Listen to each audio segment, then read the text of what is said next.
Assalamualaikum warahmatullahi wabarakatuh. Halo semua, balik lagi di Ruang Sekar. Di podcast kali ini kita bakal ngobrol soal demokrasi Pancasila nih. Kayaknya banyak ya yang pernah dengar istilahnya waktu sekolah, tapi mungkin lupa atau belum terlalu paham tentang apa sih sebenarnya demokrasi Pancasila itu. Sekarang kita kedatangan tamu nih, tamu spesial. Bisa perkenalkan dirinya?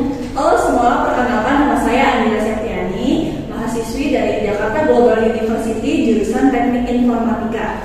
Wah, oke. Kita tuh di sini mau bahas apa sih Kak sebenarnya? Kita tuh bakalan banyak banget bahas tentang demokrasi Pancasila, mulai dari apa itu demokrasi Pancasila, penerapannya dalam kehidupan sehari-hari, dan masih banyak lagi. Oke, mungkin bisa kita mulai dulu ya dari pertanyaan dasar. Apa sih sebenarnya demokrasi Pancasila itu? Nah, kalau ngomongin demokrasi Pancasila, kita tuh lagi ngomongin sistem demokrasi yang diterapkan di Indonesia yang berdasarkan ideologi Pancasila. Jadi di sini prinsip-prinsip dalam Pancasila dijadikan acuan dalam kehidupan demokrasi kita. Dari sila pertama sampai sila kelima itu semua punya pengaruh seperti keadilan sosial, persatuan, kemanusiaan, dan lain-lain. Oke, berarti demokrasi kita ini nggak cuma sekedar voting atau pilih-pilihan pemimpin aja ya, tapi ada nilai-nilai Pancasila yang jadi dasarnya. Betul banget, demokrasi Pancasila ini unik karena nggak cuma soal siapa yang punya suara terbanyak, tapi lebih ke prinsip keseimbangan antara hak dan kewajiban, saling menghormati dan mewujudkan keadilan sosial. Kita lanjut ke pertanyaan selanjutnya. Apa sih bedanya demokrasi Pancasila dengan demokrasi lain kayak demokrasi liberal atau demokrasi sosialis? Wah, pertanyaan yang bagus. Jadi kalau demokrasi liberal biasanya fokus banget ke hak individu dan kebebasan pribadi. Setiap orang bebas banget mengekspresikan diri hampir tanpa batas. Sedangkan demokrasi sosialis lebih mengutamakan kepentingan kolektif atau kelompok. Nah, demokrasi Pancasila ini ada di tengah-tengah. Kita tetap mengutamakan kepentingan bersama, tapi juga menghargai hak-hak individu. Oke, jadi di satu sisi kita itu tetap ada kebebasan, tapi di sisi lain kita juga harus ingat bahwa kita harus menjaga kepentingan bersama ya. Betul, demokrasi Pancasila ini menekankan harmoni antara kebebasan individu dan kebebasan bersama, supaya semuanya seimbang. Oke, kita ke pertanyaan selanjutnya nih Kak. Apa aja sih implementasi demokrasi Pancasila dalam kehidupan bernegara? Oke, implementasi demokrasi Pancasila dalam kehidupan bernegara itu ada 3. Yang pertama ada lembaga yudikatif, lembaga eksekutif, dan lembaga legislatif. Nah, lembaga yudikatif itu intinya adalah lembaga yang tugasnya menangani urusan hukum dan keadilan di negara kita. Mereka yang memutusin perkara, nyari keadilan, dan mastiin hukum itu ditegakkan sesuai aturan. Lembaga yudikatif ini terdiri dari 3 badan utama, yaitu Mahkamah Agung, Mahkamah Konstitusi, dan Komisi Yudisial. Mahkamah Agung itu yang mengurusi peradilan di semua tingkat, sedangkan Mahkamah Konstitusi itu fokus pada urusan konstitusi dan sengketa pemilu. Dan yang terakhir itu ada Komisi Yudisial yang bertugas untuk mengawasi perilaku para hakim. Oke, yang kedua itu ada lembaga eksekutif yang intinya adalah lembaga yang tugasnya itu mengurusi pemerintahan sehari-hari dan jalannya negara. Mereka yang buat kebijakan, mengatur program, dan menjalani aturan yang sudah dibuat sama lembaga legislatif. Terakhir itu ada lembaga legislatif yang tugasnya membuat aturan atau undang-undang untuk negara. Mereka yang mewakili suara rakyat buat nentuin kebijakan, membahas anggaran, dan mengawasi kinerja pemerintah. Nah, lembaga legislatif ini terdiri dari DPR dan DPD yang bareng-bareng menjadi MPR. Oh gitu ya. Nah, kalau di kehidupan sehari-hari nih, ada nggak contoh penerapan demokrasi Pancasila-nya? Wah, banyak banget nih Kak. Sebenarnya misalnya ketika kita berpartisipasi dalam musyawarah keluarga besar atau rapat keluarga, di situ biasanya semua orang didengarkan pendapatnya.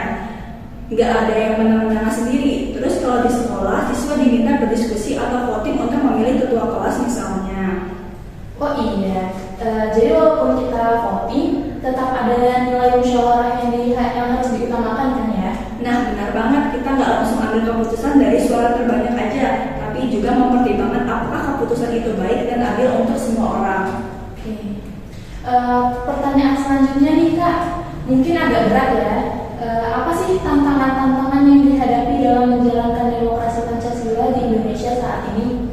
Mungkin pandangan terbesarnya adalah menjaga keseimbangan antara kebebasan individu dan kepentingan bersama. Kadang ada yang terlalu mengandalkan kepentingan pribadi atau kelompok tanpa memikirkan dampaknya pada yang lain. Selain itu, kita juga menghadapi tantangan dari media sosial yang kadang memperkeruh suasana, bikin orang lebih mudah berdebat daripada bermusyawarah.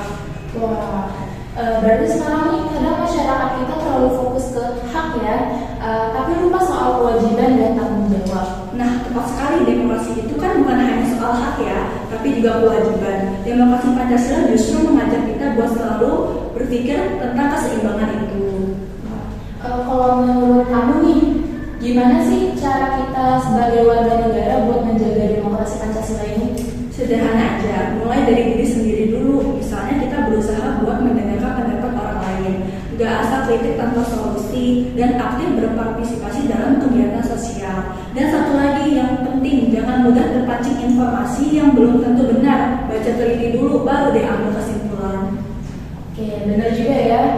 Jadi kayak ikut melestarikan nilai-nilai Pancasila lewat hal-hal kecil kali ya.